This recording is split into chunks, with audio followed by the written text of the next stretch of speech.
There were not that many violations for me personally because I would not permit it. We were down in Lexington, Kentucky, and we were supposed to play an exhibition game, and they were going to honor one of my teammates and one of the guys from the other team that had played there. Casey was my roommate. He went to go down and get a pregame meal at the hotel, and they wouldn't serve him.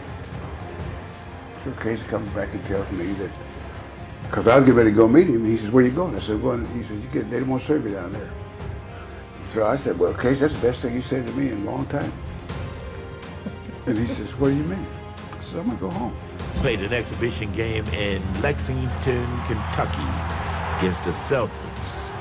About 2 in the afternoon, Bill Russell, Sam Jones came to the room with me and Woody Salisbury in it, and they said they weren't playing. We said, "Why?" Sam Jones and Satch Sanders go down to the coffee shop to eat.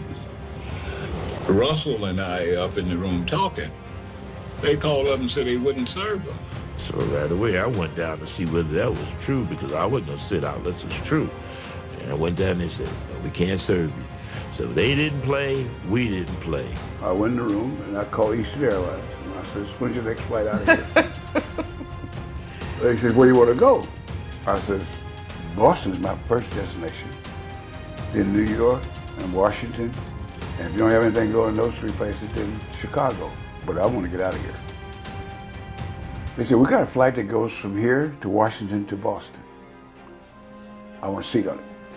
So Casey says, "You're not going to leave me?" I said, "Okay, 2 seats." Then Sam and Satch came in the room. They says, because they had experienced the same thing. I said, "Well, you're not going to leave us." So I said, "I want 4 seats." And then there's the rookie, we couldn't find, he'd been out for a walk, we couldn't find him. Sam Jones and Satch Sanders go down to the coffee shop to eat. Russell and I up in the room talking. They called up and said they wouldn't serve them. So right away, I went down to see whether that was true because I wasn't going to sit out unless it's true. So I called Red and said, "Red, I'm going home." He said, "Yeah, it's been a long trip. Well, what time's the flight tomorrow?" I said, "Oh, no, it's not tomorrow. I got a 7 o'clock flight out here tonight." He said, "What are you talking about?" I said, "I got a reservation on a flight out here at 7 o'clock tonight." He said, why? What? I said, "Well, went down to eat in the restaurant. They wouldn't serve us. So I'm going to go out and get a good meal."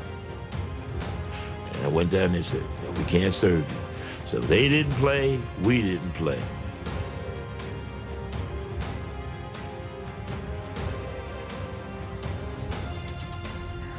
So he said, "Wait a minute, let me find out what's happening." So he called back about 5-6 minutes. He said, "Everything's okay." "What is okay, Red?" "What do you mean okay?" "Well, this hotel is the owner and he's the general manager also. And he's invited you guys to have dinner with him in his suite.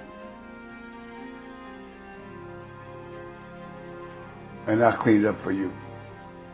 I said, "Who the hell is he to think that I want to have dinner with him? I'm not interested in socializing with him. I don't know him, and I don't want to have dinner with him. Who the hell is he?" Well, what do you want me to do?" I said, "Red, like I told you a few minutes ago, I got a 7 o'clock flight out of here." So he says, "Wait, before you do that, wait a minute, let me..." So he called back about 5 o'clock. He said, "Listen, they said what you could do is go down and eat at the restaurant now, and that'll be the end of segregation in that restaurant." Red, that's irrelevant. It doesn't make any difference. There's nothing that's going to change the fact that I'm going to be on that 7 o'clock flight. There's nothing he can say, or anybody can say, to change that. I said, because, apologies come up shaky to me. But the reason I say that is that if you're sorry you did something, why did you do it in the first place? And most times the apology is you're sorry about the reaction you got to what you did, not necessarily what you did. And see, I think I can separate that. So Red had a choice. And I really, really hated to put him in that position because he had a choice whose side was going to take. He got to coach a team and a scheduled game. And his players said they're not going to play. Now, what can he say? You have to play this game on schedule, and you're part of this team. He could have said that, but he probably would have lost.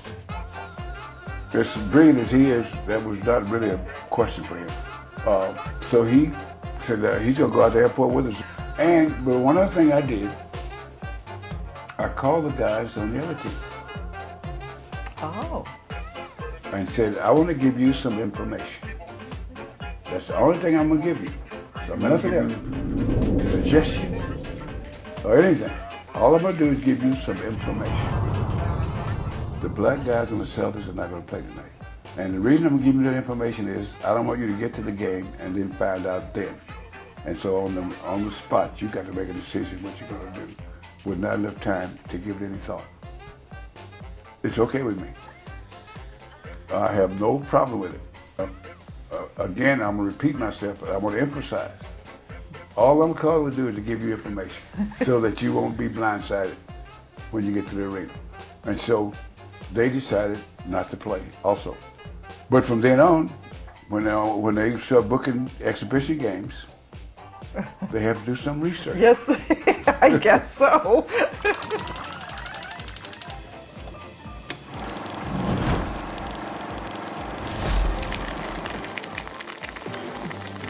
His name is Isaiah Thomas, and these hands pull the trigger.